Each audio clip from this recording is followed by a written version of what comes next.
time. So this trail is relatively new. It's only been there about a year. And we're going to be looking at some of the biodiversity along the trail here.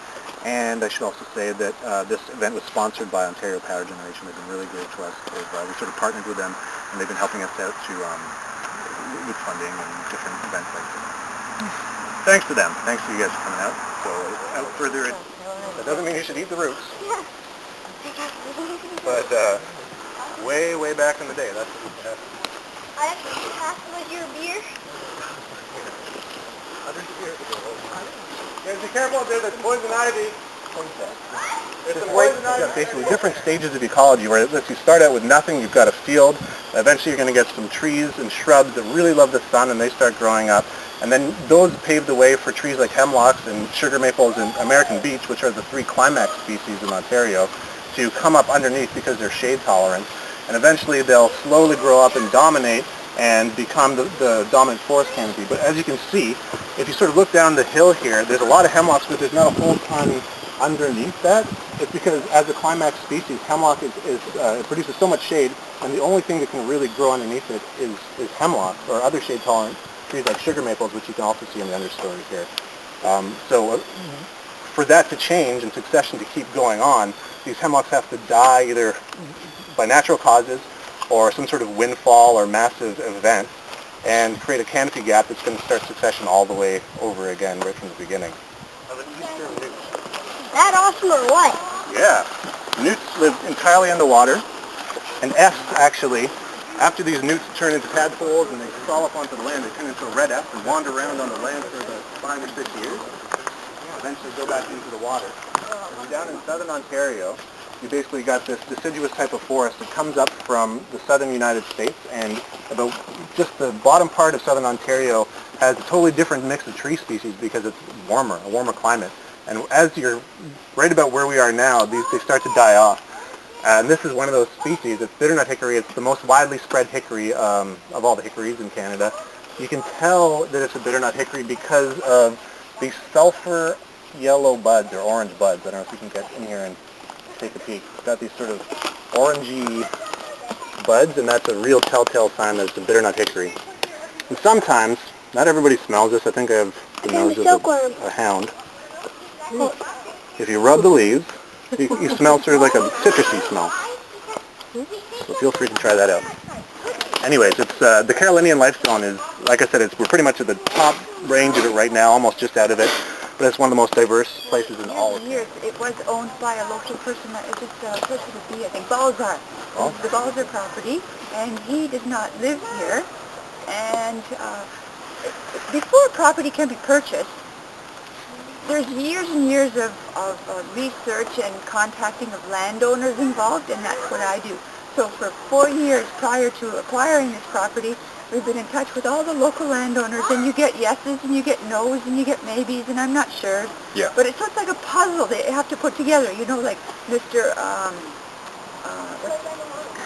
Scale Breath, he gave us a yes, and then there's the Lush Browns that gave us a yes, but then there's other landowners that say no way. And then, you know, you just have to piece together the possibilities. And this, we needed a connection to the 5th line. And we just didn't get it for years and years. And then this property came up for sale, and bingo, there's our connection. And that's the last piece of the puzzle. So it was purchased. Do you want to talk about a white knight, or just to leave it at that? Is that a white knight? Did you know that the Bruce Trail has something called a few white knights? And that is, if the Bruce Trail doesn't have the cash immediately at hand, there are a few people that have some money, part of the organization, and they will buy it for us if we need to buy it quickly. And so this was purchased by a white knight and then transferred to the Bruce Trail so that we didn't miss the opportunity. I didn't know they were called white knights. Well, that's the name we give them. Appropriate, yeah. They're our shiny, our nice and shining armor. They save the day.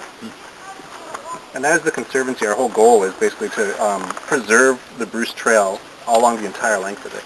So we're trying to buy up as much land as possible, and then in the course of that, we steward the properties that we actually own, because they're often much wider than the corridor itself. It's only. And you can't smell it right now, but wild leeks are just great. You can actually eat them. There's one single leaf that comes up, and this place is just covered with them in the springtime. and they taste just like onions or leeks. And you can cook them up, fry them, and eat them. You might think that those might be a parasite, and they're not dead. They're not dead. They're not dead. Some of them aren't dead. We think that there might be parasites killing them. Okay. So you might want to check them out. Well, That yeah, one's you're right. still It's still alive. moving. Look at that. But Almost died. these ones are dead. Well, I'll come back and take a peek at them. Yeah. Okay, I'll leave them here. And see if they're still there. Don't turn that one upside down. Maybe they're just plain dead. It's a pit and mound is what we call it. Basically, whenever a big, huge, mature tree falls over, it pulls up all its roots and creates this sort of mound of decaying matter, and creates also a little pit down here. And the pit, it gives way to the mineral soil beneath. There's sort of, instead of just this organic layer, it opens up the mineral soil, which is really, really good for certain trees to germinate, like white pines and red oaks. And the mound here, usually, this is actually very, very old. You can see the tree back here a little bit, and it's almost entirely disintegrated. But at one point, this would have been just a big mass of roots, and it would have been home to all kinds of fungus and bacteria and insects and that kind of thing. So in a mature forest, if you look, you can probably see all kinds of pits and mounds that are characteristic of that environment. This is called Tartarian honeysuckle, and it's actually native to Eastern Europe or Asia, and it's brought over as sort of a ornamental tree. And just like any invasive species, what happens is they're brought over, they don't really have any predators or diseases to hold them at bay, and then they just spread like crazy and proliferate. So this isn't doing particularly bad here, but if left unchecked, it would probably start just going absolutely crazy. I don't know if have you guys heard of invasive species? Garlic mustard? Mm-hmm. Yeah. Oh. Dog strangling vine? Terrible stuff. Yeah. It's one of the big threats to biodiversity out there, for sure. We should pull it out. You can try. So the idea is it proliferates and drowns it. Oh, Superman. We got a species expert right here. Now you're yes, I am. No, actually don't carry it. Because if I leave it... You know what you could do? If you sort of like hang it up in a tree somewhere, and just so the roots aren't touching the ground, then they're not going to get a chance to catch hold and There's one invasive species that That's right, let that be a lesson. Invasive species in the... You can see all the fungus here as well, which is pretty cool. And some people don't know, but fungus is actually the fruit of, the mushrooms are the fruit of fungi. And fungi are these small little filaments that go through the earth, and they shoot up these little mushrooms as fruiting bodies that produce spores that are sent out by the wind and sort of touch down and create more a chance for them to reproduce. Is that called Yes. Yeah. Is that tree a beech or a basswood? This would be a beech, yeah, big dead beech. And there actually is a problem right now with our beeches because we've got this beech scale disease. There's a tiny little insect called a beech scale that was imported from Europe, and it's been causing a whole tons of havoc on our beaches here.